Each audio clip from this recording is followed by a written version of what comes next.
to review our Afro-Asian and the Middle Eastern literature for English class. Mrs. Tanya said our performance class is tomorrow. Don't stress out listening. Let's start with Passiontan Raprak and Young.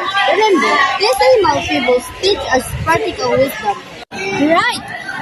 Like the story of the lion makers, what was the main lesson of the tale again? The story show four scholars, but three of them had only book learning without common sense. They used their magic to bring a dead lion back to life. But the fourth friend, who had common sense, climbed a tree and survived, while the others were eating. Exactly. Knowledge is useless without good judgment. Now, what about Socrates' point that tempered is a free bird?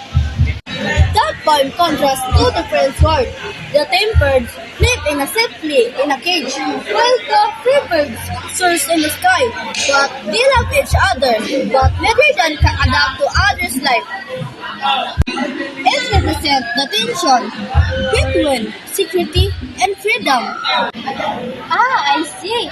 And moving to Middle Eastern literature, we have the farming story of 1001 Nights.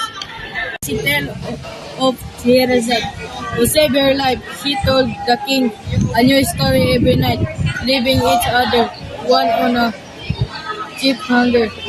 And one of her most famous story is Simba the Sailor. Oh, Sinbad! He went on 7 dangerous voyages across the ocean, facing giants, rockbirds, and monsters. His courage and resilience always brought him home. What about Chinese literature? We also read the Soul of the Great Bell Right. Yes, that story by Nafkajo Heard and Baking of Beijing. It's about Kumai, the devil who sacrificed herself by jumping into molten iron so her father successfully. Yes, for the Great Bell for Emperor. The story shows deep filial pity, unconditional love, and respect for one's parents. Look at that! Wisdom from the lion makers, freedom from the chambered, survival, 1001 Nights, adventure from Sinbad, and devotion from the soul of the Great Bell. We got this! Most graded, let's practice one more time and deliver it with confidence.